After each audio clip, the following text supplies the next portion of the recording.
जितने भी बच्चे इस एग्जाम की प्रिपरेशन कर रहे हैं उन सबका एम एक ही है कि उनको इस एग्जाम को क्लियर करना है। मेहनत सभी कर रहे हैं, प्रिपरेशन सबने की है, पढ़ाई सभी कर रहे हैं, लेकिन फिर भी कुछ ऐसे चुनिंदा बच्चे ही क्यों होते हैं जो इस एग्जाम को क्लियर कर पाते हैं। वो ऐसा क्या खास पढ़ रहे हैं या ऐसा क्या खास कर रहे हैं कि एग्जामिनर ने उनको आके खुद क्वेश्चन पेपर बताया है। ऐसा क्या स्पेशल है उनमें कि वो इस एग्जाम को क्लियर कर पा रहे हैं और हम कहाँ चूक रहे हैं। इस चीज को हम लोगों को समझना बहुत जरूरी है। ये जो हमने पूरी मेहनत की है इतने महीनों में, अब इस मेहनत को सही रंग देना यहाँ पे बहुत ज्यादा जरूरी है, क्योंकि अब सिर्फ 1 महीना बचा है हमारे एग्जाम के लिए और ये महीना हमारे लिए बहुत बहुत ज्यादा इम्पोर्टेंट है। एग्जाम पॉइंट ऑफ व्यू से किस तरह से हम यहाँ पे अपनी प्रिपरेशन को स्ट्रैटेजाइज करें। स्ट्रैटेजी, ये वही शब्द है जो उन चुनिंदा बच्चों को इस एग्जाम को क्लियर करने में मदद कर रहा है। स्मार्ट डायरेक्शन में स्ट्रैटेजाइज कर कर हम जो अपनी पूरी मेहनत है उसको इस तरह से कन्वर्ट कर सकते हैं कि वो हमें हमारा रिजल्ट दे दे। अगर यहाँ पे हम लोगों ने एंजाइटी में आकर, बर्नआउट में आकर जो भी अपनी प्रिपरेशन है उसको अच्छे से नहीं किया, ये आता है दिमाग में कि हम ये भी पढ़ लें, ये भी पढ़ लें, ये क्वेश्चंस भी कर लें, वहां से भी पढ़ लें, ये सब करोगे अगर तो मेहनत तो तुम कर रहे हो, लेकिन वो चीज आपको रिजल्ट यहाँ पर नहीं देगी। तो हम लोगों को ये समझना है कि इस आखिरी के महीने में हमारी क्या स्ट्रैटेजी होनी चाहिए कि हम इस एग्जाम को अच्छी तरह से क्लियर कर सके और जो भी हम लोगों ने अभी तक मेहनत की है उसको अब रिजल्ट में कन्वर्ट करने का टाइम आ गया है। तो देखते हैं कि हमारी क्या स्ट्रैटेजी होनी चाहिए हमारे एग्जाम के लिए। Let's begin. सबसे पहली बात यह है कि अभी हमारे पास में वक्त बचा है 1 महीने का। ठीक है, 21 मार्च से लेकर 21 अप्रैल तक। 21 अप्रैल को हमारा एग्जाम है, द डी डे, राइट।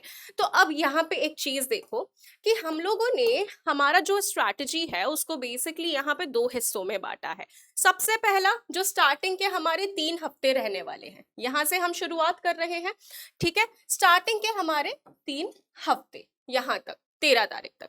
उसके बाद में ये वाला जो हमारा हफ्ता रहेगा, इसमें क्या करना है ये हम लोगों को समझना है। ठीक है, हम लोगों ने 2 पार्ट्स में इसको डिवाइड किया है, स्टार्टिंग के 3 हफ्ते और उसके बाद में आखिरी का हमारा 1 हफ्ता, एंड अल्टीमेटली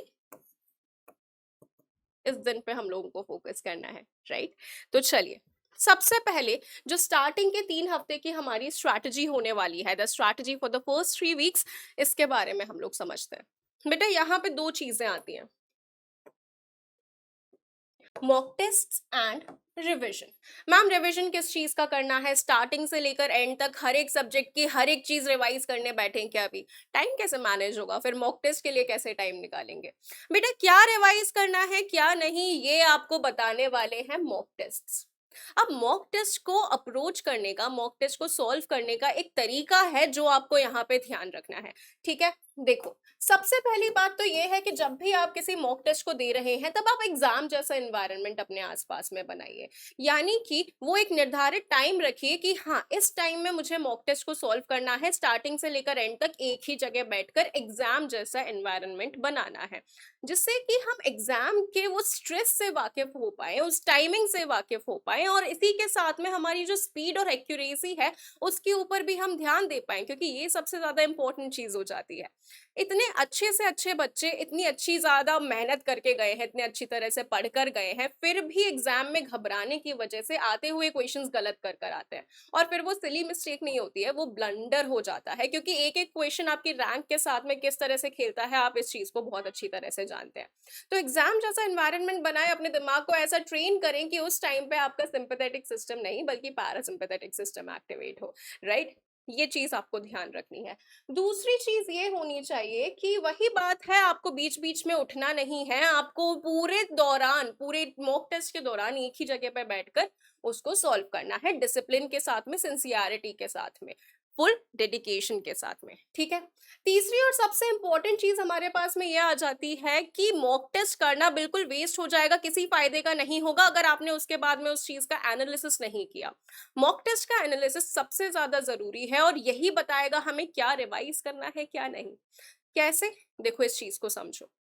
मॉक टेस्ट आपको ये बताएगा कि आपके कौन से टॉपिक्स वीक हैं और आपके कौन से टॉपिक्स स्ट्रॉन्ग हैं।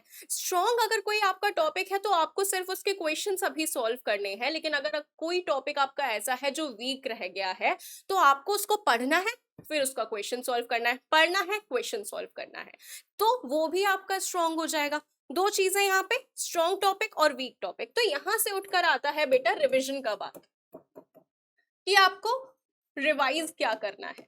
सबसे पहली चीज तो मॉक टेस्ट में आपके जो भी वीक टॉपिक्स उभर कर आए हैं, आपको उनको रिवाइज करना है। स्ट्रॉन्ग टॉपिक्स के सिर्फ आप क्वेश्चंस लगाएंगे, ठीक है। वीक टॉपिक्स को आप रिवाइज कर कर क्वेश्चंस उठाएंगे, ये चीज आपको ध्यान रखनी है।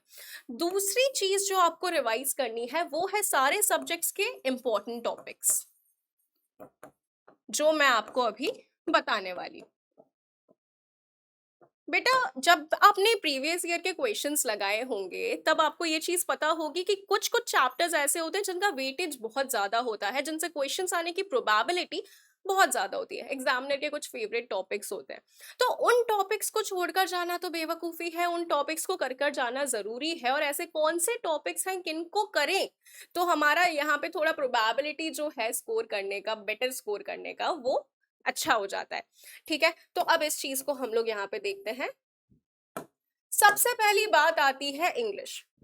किसी भी टॉपिक की शुरुआत करने से पहले, किसी भी सब्जेक्ट की शुरुआत करने से पहले मैं एक चीज बताना चाहती हूँ कि हमारा जो पूरा सिलेबस है मैथ्स और जीएटी में डिवाइडेड है। कुछ बच्चे मैथ्स के ऊपर ज्यादा फोकस कर लेते हैं, कुछ बच्चे जीएटी के ऊपर ज्यादा फोकस कर लेते हैं, लेकिन एक चीज को यहाँ पे ध्यान से अपने दिमाग में बैठा लो कि हर एक सब्जेक्ट का रिवीजन यहाँ पे तुम्हारे लिए जरूरी है। किसी भी सब्जेक्ट को छोड़कर मत जाना, क्योंकि वो चीज आपको फिर एग्जाम में परेशान करने वाली है। इसीलिए हर एक जो सब्जेक्ट है यहाँ पे उसके जो इम्पोर्टेंट टॉपिक्स हैं एटलीस्ट आप उनको रिवाइज करें। मॉक टेस्ट के बाद में जो पता लगे हैं वीक टॉपिक्स आप उनको रिवाइज करें, ठीक है। एक एक करके हम लोग सब्जेक्ट्स की शुरुआत करते हैं। सबसे पहले आता है इंग्लिश। इंग्लिश में भी मॉक टेस्ट से पता किए गए वीक टॉपिक्स उनको आपको रिवाइज करना है। बेसिकली 3 पार्ट्स में हम लोग इसको सिलेबस जो है हमारा इंग्लिश का उसको डिवाइड करते हैं, रीडिंग स्किल, ग्रामर और वोकैब। अब इनमें जो भी आपके वीक टॉपिक्स हैं आप उनको उठाएं और उनका रिवीजन करना शुरू कर दें और फिर से क्वेश्चन लगाएं। ये देखें कि आपने जो वापस रिवीजन किया है उससे आपका कितना यहाँ पे इम्प्रूवमेंट हुआ है। One of the most important subjects, ठीक है। उसके बाद में मैथ्स की बात करी जाए तो मैथ्स में बेटा इन इंपॉर्टेंट टॉपिक्स का रिवीजन करना आपके लिए बहुत ज्यादा जरूरी है। Set theory, relations and functions, trigonometry, sequence and series, differential calculus, integral calculus, matrices and determinants. उसके बाद में vector algebra and 3D, probability and statistics, complex numbers and quadratic equations. कितने क्वेश्चंस यहाँ पे आ सकते हैं, इनसे प्रोबेबिलिटी है। प्रीवियस ईयर क्वेश्चंस के चलते ये डेटा हम लोग लेकर आए हैं, तो आपको इस चीज का यहाँ पे ध्यान रखना है और इन टॉपिक्स को इनके वेटेज के अकॉर्डिंग अच्छी तरह से आपको टाइम देकर रिवाइज करना है, ठीक है। नेक्स्ट नेक्स्ट आ जाता है बायोलॉजी।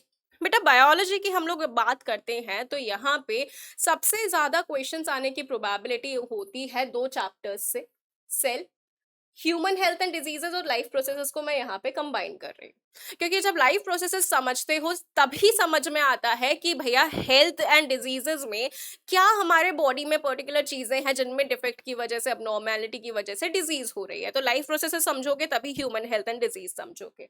टिश्यूज में, प्लांट्स और एनिमल टिश्यूज में भी ऑन अ रिपीटेड बेसिस बहुत सारे क्वेश्चंस देखे गए हैं, इसीलिए ये भी एक इंपॉर्टेंट पोर्शन बनाता है।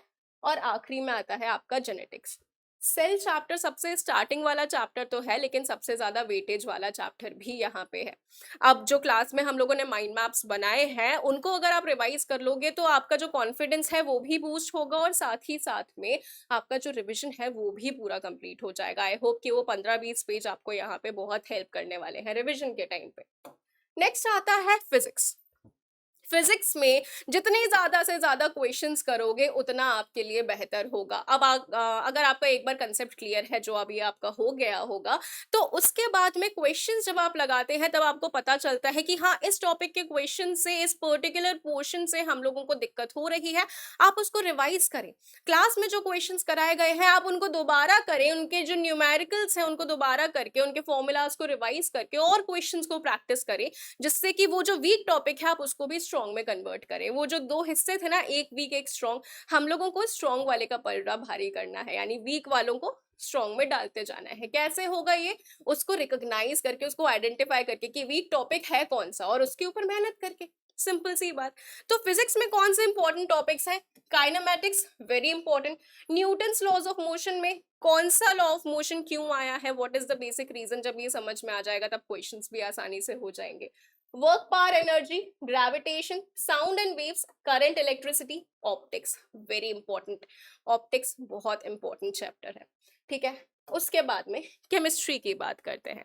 अब जो केमिकल लोचा है यहाँ पे, अब इसमें जो हमारे 3 टॉपिक्स यहाँ पे दिए हुए हैं, redox and electrochemistry, non metals and its compounds, some important chemical compounds में बहुत सारे ऐसे कंपाउंड्स आते हैं जिनको हम अपने डेली लाइफ में यूज कर रहे हैं, जिनके ऊपर क्वेश्चंस बनने की प्रोबेबिलिटी बहुत ज्यादा होती है। तो इन चीजों को आप रिवाइज करें। आपके पास में एक चार्ट बना हुआ होगा जिसमें आप लोगों ने इंपॉर्टेंट केमिकल कंपाउंड्स के बारे में लिख रखा होगा, तो उसको आप अच्छी तरह से यहाँ पे रिवाइज कर जाए। आगे बढ़ते हैं। हिस्ट्री की हम लोग बात करते हैं, तो हिस्ट्री में कुछ इंपॉर्टेंट टॉपिक्स जहां से सबसे ज्यादा क्वेश्चंस बनने की प्रोबेबिलिटी होती है वो है Indus valley civilisation, Buddhism Jainism का concept, modern empire, bhakti and Sufi movement, Mughal period, Indian social reforms in the 19th century, कौन बेसिक रिफॉर्मर्स थे सबसे इंपॉर्टेंट और उनका क्या बेसिक काम रहा था यहाँ पे, मेजर गांधीयन मूवमेंट्स जो थे उनका ईयर और उसकी क्या सिग्निफिकेंस थी हमारे पूरे के पूरे इंडिपेंडेंस में, ये चीज हम लोगों को समझना जरूरी है। उसके बाद में आ जाता है ज्योग्राफी। ज्योग्राफी में किन टॉपिक्स को आपको इस टाइम पे रिवाइज करना जरूरी है? All the concepts of physical geography, आपको इंपॉर्टेंट पॉइंट्स बता ही दिए गए होंगे। फैक्ट्स ऑफ इंडियन ज्योग्राफी, जो छोटे छोटे फैक्ट्स होते हैं जहां से क्वेश्चंस उठकर आ जाते हैं, specially mountains, reverse, national parks, population, ये सारी चीजों से क्वेश्चंस आने की प्रोबेबिलिटी अच्छी खासी होती है। तो करंट अफेयर्स से रिलेट कर कर भी आप इस चीज को अच्छी तरह से पढ़ सकते हैं। नेक्स्ट आ जाता है पॉलिटी। पॉलिटी में हमारा जो संविधान है, हमारा जो कॉन्स्टिट्यूशन है, उसके बेसिक फीचर्स, उसका इंट्रोडक्टरी पेज यानी कि the preamble, the guiding light, उसके बाद में फंडामेंटल राइट्स एंड डीपीएसपीज, इनको समझना बहुत ज्यादा जरूरी है कि फंडामेंटल राइट्स क्या होते हैं, डीपीएसपीज क्या होते हैं, कौन सा हम लोगों को क्या बता रहा है, कौन से इंपॉर्टेंट केसेस हैं जो इनसे यहाँ पे रिलेटेड है, वो पार्लियामेंट के बारे में इंपॉर्टेंट पॉइंटर्स, ठीक है, पार्लियामेंट की functioning basically and important amendments, जैसे कि हमारा मिनी कॉन्स्टिट्यूशन वाला अमेंडमेंट हो गया, या फिर दूसरे जो सारे इंपॉर्टेंट अमेंडमेंट्स हैं उनको हम लोगों को यहाँ पे पढ़ना जरूरी है। इनसे रिलेटेड जो केसेस हैं उनको यहाँ पे पढ़ना, रिवाइज करना जरूरी है। उसके बाद आ जाती है बात करंट अफेयर्स की। तो करंट अफेयर्स में कौन से टॉपिक्स आप लोगों ने डिवाइड किया होगा रजिस्टर अलग अलग टॉपिक्स के हिसाब से, राइट? तो उसमें कौन से टॉपिक्स का रिविजन करना बहुत ज्यादा जरूरी है। डिफेंस और सिक्योरिटी सबसे टॉप पे आ जाता है। इससे रिलेटेड जो भी आपके करंट अफेयर्स हैं उनको आप अच्छी तरह से दोबारा रिवाइज कर लीजिएगा। इंटरनेशनल रिलेशंस एंड एग्रीमेंट्स, जो भी कॉन्फ्रेंसेस हुई हैं, जो भी एग्रीमेंट्स हुए हैं उनको, persons and places which were in news this year, books and authors, important books and authors जो इस साल आए हैं, नेशनल एंड इंटरनेशनल अपॉइंटमेंट्स जो हैं, इन सबको आप करंट अफेयर्स में अच्छी तरह से रिवाइज कर लेंगे। तो बेटा यहाँ पे बात क्या आई, हम लोगों ने सबसे पहले ये देखा था कि स्टार्टिंग के 3 हफ्तों में हम लोगों को डे 1 से मॉक टेस्ट लगाना शुरू करना है। मॉक टेस्ट किस तरह से लगाना है ये बता दिया। जब इसका एनालिसिस करोगे तब तुम्हारे पास में यहाँ पे कुछ वीक टॉपिक्स उभर कर आएंगे कि हम लोगों को इससे ये वाले जो क्वेश्चंस हैं ये बन नहीं रहे हैं रिपीटेडली हर एक टेस्ट में। तो वीक टॉपिक्स पता चले, वीक टॉपिक्स प्लस जो हमारे इंपॉर्टेंट टॉपिक्स मैंने अभी आपको बताए हैं, वीक टॉपिक्स प्लस इन इंपॉर्टेंट टॉपिक्स का आप कर लेंगे रिविजन। अब दिन का कितना हिस्सा आपको कितने में देना है, इस चीज को भी आप ध्यान से समझिए। अगर आप यहाँ पे बात करें कि मैम कितने घंटे पढ़ना चाहिए, अभी एग्जाम टाइम का है, आखिरी महीना है, तो आप इस चीज को 6 से 10 आवर्स में यहाँ पे एक ब्रॉड रेंज आपको दे रही हूँ। 6 से 10 घंटे आप पढ़ाई करें और उतने में से आपका जो टाइम है उसमें आप 1 से 2 मॉक टेस्ट अगर देने की सोच रहे हैं तो ये मत करिएगा कि आप रिवीजन के लिए ही टाइम नहीं निकाल पा रहे हैं, रिवीजन के लिए सिर्फ आप 1-2 घंटे निकाल रहे हैं। On a minimum basis at least 3 hours तो आपको रिवीजन को देने ही है, 3 आवर्स मिनिमम, ठीक है, क्योंकि रिवीजन यहाँ पे बहुत इंपॉर्टेंट है। हम मॉक टेस्ट भी इसीलिए लगा रहे हैं जिससे हमें वीक टॉपिक्स पता चल सके और हम लोग उस चीज को रिवाइज कर सके। तो मिनिमम 3 आवर्स का रिवीजन आपको यहाँ पे करना जरूरी है। बाकी का टाइम आप मॉक टेस्ट को दे सकते हैं, और एनालिसिस भी जल्दी नहीं निपटता है, एनालिसिस को भी होने में टाइम लगता है। तो एनालिसिस को भी आप अच्छी तरीके से टाइम दें, ठीक है, क्योंकि वही आपको अल्टीमेटली बताने वाला है रिवीजन में हम लोगों को किन टॉपिक्स को कवर करना है। अब ये तो हमारा हो गया। इसके बाद में आ जाता है हमारा फाइनल वीक। अब ये वीक हमारा होता है जब हम कंप्लीटली बर्नड आउट होते हैं, पूरी तरह से एंग्शियस होते हैं कि अब क्या करें, क्या क्या समेट लें, ये वाला रिवीजन कर लें, ये वाले सब्जेक्ट का रिवीजन कर लें, कौन से मॉक टेस्ट कर लें, यहाँ से टेस्ट उठा रहे हैं, वहां से टेस्ट उठा रहे हैं, क्या करना है। तो सबसे पहले इस चीज को समझो कि फाइनल वीक में अपने आप को शांत करो। सबसे पहले तो अपने ऊपर भरोसा रखो कि हाँ, हम लोगों ने मेहनत की है, अच्छे डायरेक्शन में की है, प्रॉपर स्ट्रैटेजी से की है, तो आगे भी हम लोग इस चीज को अच्छी तरह से करने ही वाले हैं, ठीक है, हमारी जो मेहनत है वो रंग लाएगी। तो यहाँ पे 2 टर्म्स में लिख रही हूँ, रिव्यू एंड प्रैक्टिस। रिविजन नहीं लिखा है मैंने, रिव्यू लिखा है। रिव्यू किस चीज का रिव्यू? ध्यान से सुनो। जब आपने मॉक टेस्ट लगाए थे तब उससे 2 चीजें आती हैं। सबसे पहली चीज ये कि आपका स्पीड में क्या इश्यू आ रहा है, आपकी स्पीड कौन से सब्जेक्ट में रुक रही है, तो उसको आप और प्रैक्टिस करेंगे। ये जो आखिरी का हफ्ता होने वाला है, ये ज्यादा से ज्यादा प्रैक्टिस का होने वाला है। तो आप इसमें बेसिकली किस पे फोकस करेंगे? आपकी स्पीड पे फोकस करेंगे, आपकी एक्यूरेसी पे फोकस करेंगे, ठीक है। इसके बाद में कुछ ऐसी चीजें होती हैं जिनको आप नोटिस नहीं करते हैं। क्वेश्चन में चीजों को नोटिस करना सीखो, क्वेश्चन की लैंग्वेज को अच्छी तरह से पढ़ना सीखो। Not incorrect, not correct, not वाला वो जो शब्द है ना, उसमें बहुत घुमा दिया जाता है। तो आप ऐसी चीजों को यहाँ पे ध्यान रखें और इन्हीं चीजों को आपको प्रैक्टिस करना है। तो क्वेश्चन की बारीकियों को समझे। और एक और चीज यहाँ पे बताती हूँ, बहुत बार मैंने ये चीज देखी है कि बच्चे फर्स्ट ऑप्शन देखकर अगर वही उनको सही लगता है तो उसके ऊपर टिक कर देते हैं, भले ही आखिरी option all of the above हो या फिर ए एंड बी बोथ हो, वो देखते ही नहीं है, उसे फट से वहां पे क्लिक कर देते हैं। तो अपने दिमाग को इसके लिए बहुत अच्छी तरह से काबिल बनाओ, उसको प्रैक्टिस करवाओ कि आपको सारे ऑप्शंस को देखना है। स्टार्टिंग वाला ऑप्शन देखकर ही टिक मत करना कभी भी, भले ही वो अब बाद में सही भी निकले या फिर वो आपके दिमाग में हो कि हाँ ये सही है। सारे ऑप्शंस को पढ़ना जरूरी है, क्वेश्चन को अच्छी तरह से पढ़ना जरूरी है। ये चीज आपको मॉक टेस्ट जब आप करोगे तब वो आपको रियलाइज होगी। और जो आपको प्रैक्टिस करना है वो है बेटा वीक टॉपिक्स जो आपके थे ना, इनको रिवाइज करना जरूरी है। एंड टाइम पे इस आखिरी के हफ्ते में, जैसे हम लोगों ने स्टार्टिंग के 3 हफ्ते में क्या किया था कि हम लोग पढ़ रहे थे फिर क्वेश्चन कर रहे थे, वीक टॉपिक को फिर पढ़ रहे थे फिर क्वेश्चन कर रहे थे।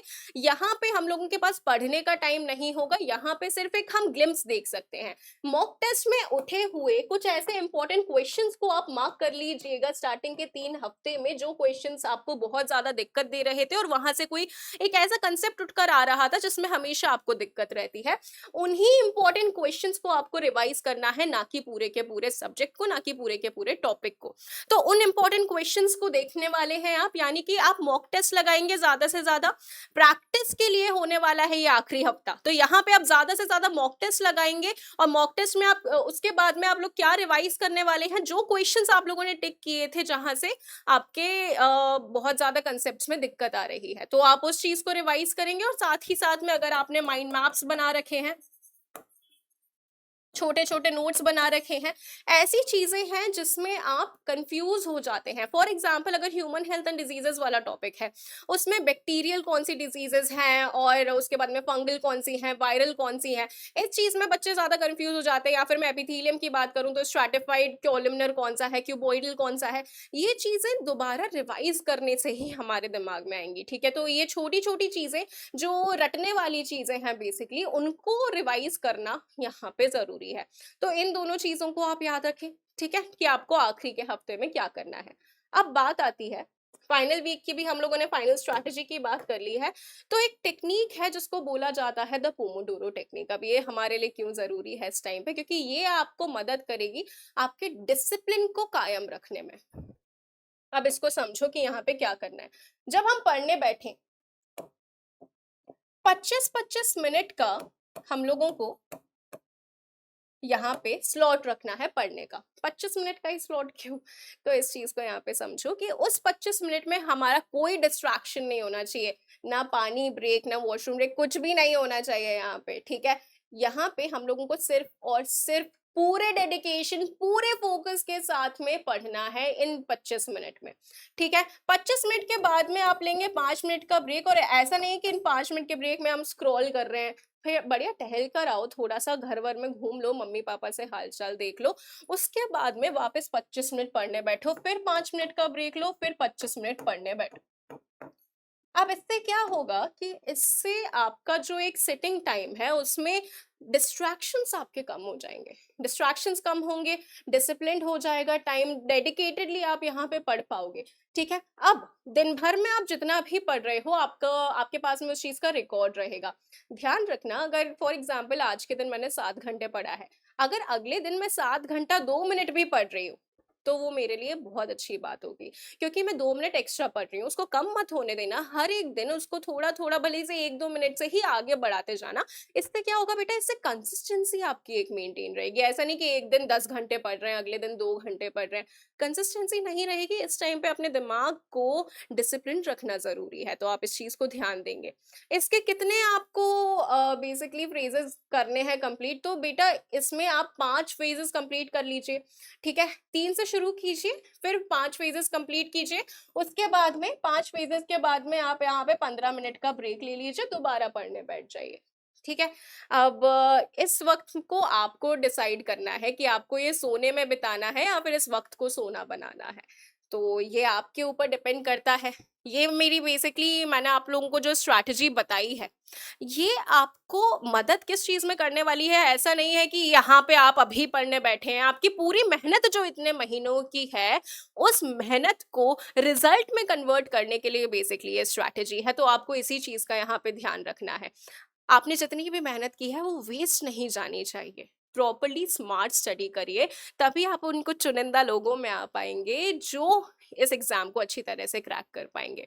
तो इस वक्त झोंक दीजिए अपने आप को, क्योंकि यह आखिरी मौका है जब अपने आप को आप प्रूव कर सकते हैं, अपने रिजल्ट को सबको दिखा सकते हैं, है ना? तो इसीलिए पूरी तरह से यहाँ पे डिटर्मिनेशन के साथ में पढ़ने बैठ जाइए। अब 1 ही महीना बचा हुआ है, आज से शुरू कर दीजिए मॉक टेस्ट लगाना, उनका एनालिसिस करके फिर रिवीजन के ऊपर आ जाइए। तो फिर I wish you all the very best. And as I always say, just one thing, a healthy mind resides in a healthy body. हमेशा अपना ध्यान रखो अभी अपनी हेल्थ का, क्योंकि a healthy mind is always residing in a healthy body, as I say, ठीक है? तो ध्यान रखोगे तभी अच्छी तरह से पढ़ पाओगे। स्वास्थ्य का ध्यान रखना यहाँ पे बहुत ज्यादा जरूरी है, क्योंकि बाद में आपके बहाने कोई नहीं सुनेगा कि तबीयत खराब हो गई थी इसलिए नहीं हो पाया, इसीलिए सर दुख रहा था, इसीलिए क्वेश्चंस हम लोग नहीं कर पाए या फिर रिविजन नहीं कर पाए, ये टॉपिक छूट गया। कोई नहीं सुनने वाला इन सारी चीजों को, खुद को ही सुनाओगे ये सारी चीजें। इसीलिए अभी अपनी हेल्थ का ध्यान रखो, तभी अच्छी तरह से पढ़ाई के ऊपर फोकस कर पाओगे। So everyone, take care of yourselves. Till then, signing off, bye bye, take care, Jai Hind and Vande Mataram.